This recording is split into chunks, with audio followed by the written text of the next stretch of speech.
بسم اللہ الرحمن الرحیم وَلَئِنْ قَالَ اِذَا حَلَفَ لَا يَضَعُ قَدَمَهُ فِي دَارِ فُلَانٍ۔ یہ اصول الشاشی کا صفحہ نمبر 113 ہے اور حقیقت اور مجاز کی بحث جاری ہے۔ اس سے پہلے مصنف رحمۃ اللہ تعالی علیہ نے جو ایک ضابطہ اور ایک قاعدہ بیان فرمایا تھا کہ حقیقت اور مجاز دونوں ایک ساتھ ایک حالت میں مراد نہیں ہو سکتے، یا یہ کہ حقیقت اور مجاز دونوں جمع نہیں ہو سکتے، اس ضابطے پر بعض اعتراضات ہیں۔ یہاں سے انہی اعتراضات کا ذکر کرتے ہیں، پھر ان کا جواب بھی دیتے ہیں۔ پہلا اعتراض یہ ہے کہ جب کوئی شخص یہ قسم کھا لے کہ لا یضع قدمہ فی دار فلاں، کہ وہ اپنا قدم فلاں کے گھر میں نہیں رکھے گا، تو اب اگر وہ گھر میں ننگے پاؤں داخل ہوتا ہے یا نال پہن کر کے، جوتا یا چپل پہن کر کے داخل ہوتا ہے، یا کسی سواری پر سوار ہو کر کے داخل ہوتا ہے، بہر صورت وہ حانس ہو جاتا ہے۔ جبکہ ہونا یہ چاہیے کہ اگر وہ ننگے پاؤں داخل ہو تو یہ حقیقت ہو، اور اگر سوار ہو کر کے داخل ہو تو یہ مجاز ہو، یعنی وضع قدم یہ مجازن ہو۔ اور جب دونوں کو جمع کرنا درست نہیں ہے، ممکن نہیں ہے، تو پھر وضع قدم کا اگر حقیقی معنی مراد لیتے ہیں کہ ننگے پاؤں گھر میں داخل ہونا، تو اگر یہ مراد لیتے ہیں تو سوار ہو کر گھر میں داخل ہونے کی صورت میں حانس نہیں ہونا چاہیے، اور اگر معنی مجازی مراد لیتے ہیں تو پھر اگر کوئی ننگے پاؤں گھر میں داخل ہوتا ہے تو حانس نہیں ہونا چاہیے۔ لیکن آپ یہ فرماتے ہیں کہ وہ حانس ہو جائے گا، چاہے ننگے پاؤں گھر میں داخل ہو، یا جوتا پہن کے داخل ہو، یا سوار ہو کر کے داخل ہو، تو یہ تو حقیقت اور مجاز کو جمع کرنا ہے۔ ایک اعتراض، ترجمہ دیکھیے۔ وَلَئِنْ قَالَ، اور اگر کہنے والا کہے اذا حلف لا یضع قدمہ فی دار فلاں، کہ جب کوئی شخص یہ قسم کھا لے کہ وہ اپنا پاؤں فلاں کے گھر میں نہیں رکھے گا،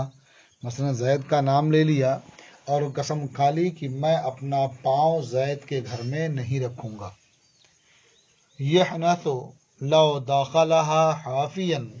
او متناعلا او راکبا، تو قسم کھانے والا حانس ہو جائے گا اگر وہ زید کے گھر میں داخل ہوگا ننگے پاؤں، یا نال پہن کر کے، یا سوار ہو کر کے، بہر صورت وہ حانس ہو جائے گا۔ تو اس سے معلوم ہوتا ہے کہ حقیقت اور مجاز دونوں کو یہاں جمع کیا گیا۔ یہ ایک اعتراض ہوا۔ دوسرا اعتراض، وَكَذَلِكَ لَوْ حَلَفَ لَا يَسْكُنُ دَارَ فُلَانٍ، یوں ہی اگر کسی شخص نے یہ قسم کھا لی کہ وہ فلاں کے گھر میں نہیں رہے گا، تو اس کا حقیقی معنی تو یہ سمجھ میں آتا ہے کہ جو فلاں کا گھر اس کی ملکیت میں ہے اس گھر میں وہ نہیں رہے گا، اور مجازی معنی یہ معلوم ہوتا ہے کہ فلاں کے گھر میں نہیں رہے گا، یعنی فلاں کا وہ گھر جس میں وہ کرائے پر رہتا ہے یا عاریت کے طور پر رہتا ہے، تو یہ معنی مجازی معلوم ہوتا ہے۔ آپ یہ فرماتے ہیں کہ اگر قسم کھا لی کہ فلاں کے گھر میں نہیں رہے گا تو وہ قسم کھانے والا حانس ہو جائے گا اگر وہ فلاں کے گھر میں رہا، چاہے وہ فلاں کا گھر اس کی ملکیت کا ہو، یعنی اس کا وہ مالک ہو، یا وہ گھر کرائے کا ہو یا عاریت کا ہو، بہر صورت اس گھر میں اگر قسم کھانے والا رہتا ہے تو حانس ہو جاتا ہے۔ تو یہ بھی تو حقیقت اور مجاز کو جمع کرنا ہوا۔ ترجمہ دیکھیے، اور یوں ہی اگر قسم کھا لی لا یسکنو دارا فلان، کہ وہ فلاں کے گھر میں نہیں رہے گا، یحنث لو کانت الدار ملکن لفلان، قسم کھانے والا حانس ہو جائے گا اگر وہ گھر اس فلاں کی ملک ہو یا کرائے پر ہو یا عاریت کے طور پر ہو، یعنی وہ گھر اسی کا اپنا ہو یا کرائے پر لیا ہو یا عاریت کے طور پر لیا ہو، اگر اس گھر میں قسم کھانے والا رہتا ہے تو حانس ہو جائے گا۔ وَذَلِكَ جَمْعٌ بَيْنَ الْحَقِيقَةِ وَالْمَجَاز، اور یہ صورت مذکورہ میں حانس قرار دینا یہ حقیقت اور مجاز کو جمع کرنا ہے، یعنی معنی حقیقی مراد لیتے ہیں جب بھی حانس قرار دیتے ہیں، معنی مجازی مراد لیتے ہیں جب بھی حانس قرار دیتے ہیں، تو یہ حقیقت اور مجاز کو جمع کرنا ہوا۔ دو اعتراض ہو گئے۔ تیسرا اعتراض، وَكَذَلِكَ لَوْ قَالَ عَبْدُهُ حُرٌّ يَوْمَ يَقْدَمُ فُلَانٌ فَقَدِمَ فُلَانٌ لَيْلًا أَوْ نَهَارًا يَحْنَثُ۔ تیسرا اعتراض یہ ہے کہ اگر کسی شخص نے یہ کہا کہ اس کا غلام آزاد ہے جس دن فلاں آئے گا، تو یوم یقدم فلاں، جس دن فلاں آئے گا تو اس کا غلام آزاد ہے، تو وہ آنے والا رات میں آئے یا دن میں آئے، بہر صورت وہ غلام اس کا آزاد ہو جائے گا۔ تو یہاں دن طلوع صبح صادق سے غروب آفتاب تک کہہ سکتے ہیں، یا طلوع آفتاب سے غروب آفتاب تک دن کہہ سکتے ہیں نہار، اور غروب آفتاب کے بعد پھر طلوع تک یہ لیل ہے۔ تو اگر یوم کا معنی آپ لیتے ہیں نہار جو حقیقت ہے، یا یوم کا معنی لیتے ہیں لیل جو مجاز ہے، تو دونوں صورتوں میں آپ حانس قرار دے رہے ہیں، تو اس کا مطلب یہ ہے کہ آپ حقیقت اور مجاز دونوں مراد لے رہے ہیں۔ یا یہ کہہ سکتے ہیں کہ یوم کا حقیقی معنی طلوع آفتاب کے بعد سے غروب آفتاب تک کا وقت ہے، اور مطلقاً وقت مراد لینا یہ اس کا معنی مجازی ہے، اور آپ دونوں معنی یہاں مراد لے رہے ہیں۔ دن میں آئے جب بھی وہ حانس ہو جائے گا، یعنی اس کا غلام آزاد ہو جائے گا، رات میں آئے جب بھی آزاد ہو جائے گا۔ تو یہ حقیقت اور مجاز کو جمع کرنا ہے۔ وَكَذَلِكَ لَوْ قَالَ، اور اسی طرح سے اگر کسی شخص نے یہ کہا عَبْدُهُ حُرٌّ يَوْمَ يَقْدَمُ فُلَانٌ، کہ اس کا غلام آزاد ہے جس دن فلاں آئے گا، فَقَدِمَ فُلَانٌ لَيْلًا أَوْ نَهَارًا يَحْنَثُ، تو فلاں شخص رات میں آیا یا دن میں آیا تو وہ کہنے والے کا غلام آزاد ہو جائے گا۔ یہ تین اعتراضات ہوئے جو اس ضابطے پر وارد ہو رہے ہیں جو مصنف رحمۃ اللہ علیہ نے بیان فرمایا کہ ایک حالت میں ایک لفظ سے حقیقت اور مجاز کو مراد نہیں لیا جا سکتا۔ قلنا، اب ان تینوں اعتراضات کا ترتیب سے جواب دیتے ہیں۔ فرماتے ہیں کہ وَلَئِنْ قَالَ قُلْنَا، یعنی اگر کوئی کسی نے یہ کہا یا اگر کوئی یہ کہے گا تو میں اس کے جواب میں یہ کہوں گا۔ کیا کہوں گا؟ وضع القدم سارا مجازن عن الدخول بحکم العرف والدخول لا يتفاوت فی الفصلین۔ فرماتے ہیں کہ یہاں لا یضع قدمہ فی دار فلاں میں وضع قدم کا حقیقی معنی مراد نہیں ہے بلکہ اس کا مجازی معنی مراد ہے، اور یہ وضع قدم بول کر کے مطلقاً دخول مراد لیا جاتا ہے مجازاً، چونکہ وضع قدم یہ دخول کا سبب ہوتا ہے تو سبب بول کر کے مسبب مراد لیا جاتا ہے، تو یہ ہے مجاز عرف کی وجہ سے عام کی وجہ سے، اسی کو آپ یہ کہہ سکتے ہیں عموم مجاز۔ تو وضع قدم یہ مجاز ہے دخول سے، عرف کی بنیاد پر، عرف کی روح سے۔ جب وضع قدم کا معنی ہو گیا دخول، جو معنی مجازی اس کا ہے، دخول مراد لے لیا گیا، تو دخول چاہے وہ ننگے پاؤں ہو یا جوتا پہن کر کے ہو یا سواری پر سوار ہو کر کے ہو، بہر صورت دخول پایا گیا، اس لیے وہ شخص حانس ہو جائے گا۔ تو یہاں حقیقت اور مجاز کو جمع کرنا نہیں ہے، بلکہ معنی مجازی ہی مراد لیا گیا ہے، لیکن یہ عموم مجاز ہے۔ قلنا وضع القدم سارا مجازا عن الدخول بحکم العرف، ہم کہیں گے کہ وضع قدم یہ مجاز ہے دخول سے، عرف کی روح سے، عرف کے حکم سے۔ والدخول لا يتفاوت فی الفصلین، اور دخول یہ دونوں صورتوں میں متفاوت نہیں ہوتا ہے، یعنی ننگے پاؤں داخل ہونے میں یا اس کے علاوہ جو صورت ہے اس میں داخل ہونے میں کوئی تفاوت نہیں ہوتا ہے۔ دخول پا لیا جائے گا تو وہ حانس ہو جائے گا۔ وضع قدم کا حقیقی معنی مراد نہیں ہے کہ اپنا پاؤں رکھے، بلکہ اس کا مجازی معنی مراد ہے مطلقاً دخول۔ اور یہ صورت کیا ہوئی کہ سبب بول کر کے مسبب مراد لیا گیا، اور یہ بھی مجاز کی صورت ہے۔ دوسرا اعتراض تھا کہ فلاں کے گھر میں نہیں رہے گا، تو یہاں جو دارو فلاں ہے یا فی دار فلاں ہے، یہ مجاز ہے دار مسکونہ سے، یعنی یہاں اس کا حقیقی معنی مراد نہیں ہے کہ فلاں کے گھر میں نہیں رہے گا، یعنی فلاں کا گھر جو اس کی اپنی ملکیت ہے اس میں نہیں رہے گا، یہ مراد نہیں ہے، بلکہ یہاں دار سے مراد دار مسکونہ ہے، یعنی فلاں جس گھر میں رہتا ہے اس گھر میں یہ نہیں رہے گا۔ یہ عام ہے، چاہے وہ گھر اس کا اپنا ہو یا وہ گھر کرائے کا ہو یا مگنی کا ہو، جیسا بھی ہو، جس گھر میں وہ رہتا ہے اس گھر میں یہ نہیں رہے گا۔ تو دار مسکونہ مراد دینا یہ مجازن ہے، اور عرف میں اسے اپنا گھر کہا بھی جاتا ہے۔ جیسے آپ دیکھتے ہوں گے کہ آدمی کا ایک اپنا کمرہ ہوتا ہے جو اس کی اپنی ملکیت ہے، اسے بھی کہتا ہے کہ یہ میرا کمرہ ہے۔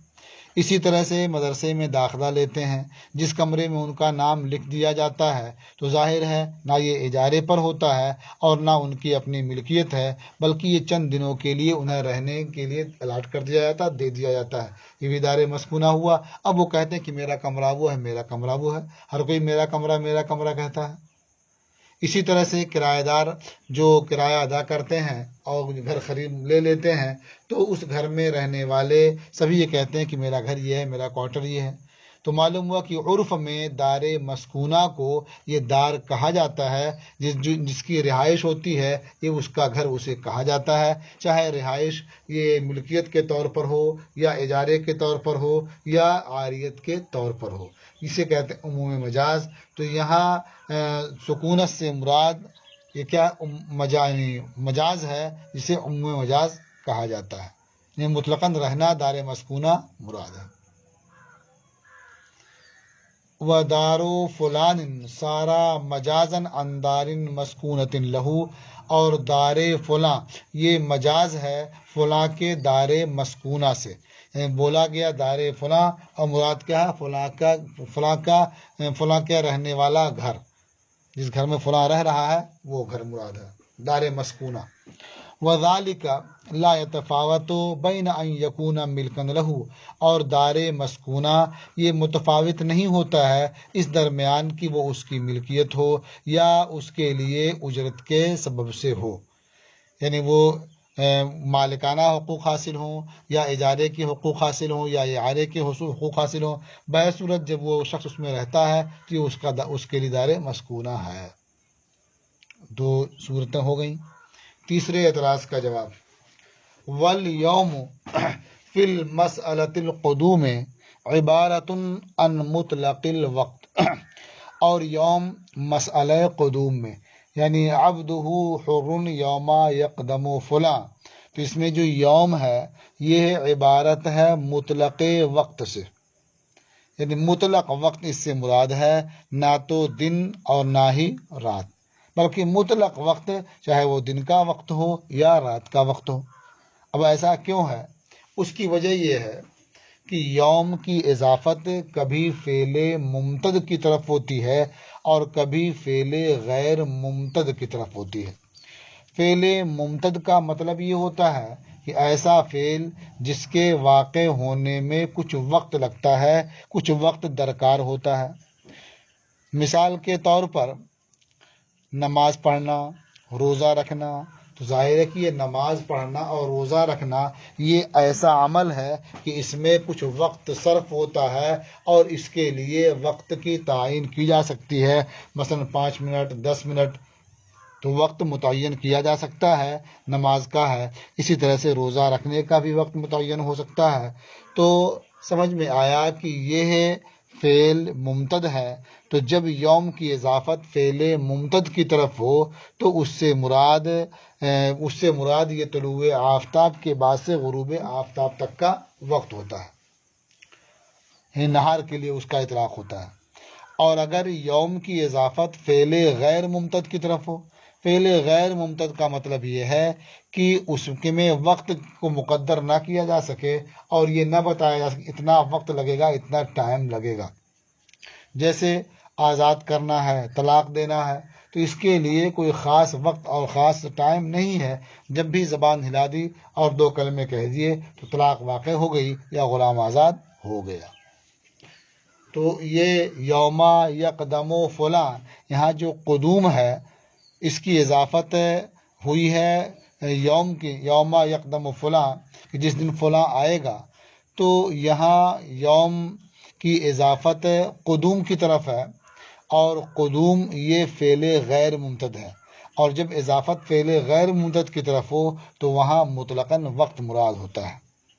تو اس لیے یہاں مطلقاً وقت مراد ہے، اس لیے وہ دن میں آئے گا تب بھی حانس ہو جائے گا، رات میں آئے گا جب بھی حانس ہو جائے گا، یعنی وہ جو غلام آزاد کرنے کی بات کہی ہے وہ غلام آزاد ہو جائے گا۔ والیوم فی مسألۃ القدوم عبارت عن مطلق الوقت، اور یوم مسئلہ قدوم میں عبارت ہے مطلق وقت سے، خواہ وہ دن کا ہو، لمحہ یا رات کا۔ کیوں ایسا ہے؟ اس کی دلیل، لأن اليوم اذا اضیف الى فعل لا يمتد، اس لیے کہ یوم کی جب اضافت ایسے فعل کی جانب ہوتی ہے جو دراز نہیں ہوتا ہے، ممتد نہیں ہوتا ہے، یکون عبارتاً عن مطلق الوقت،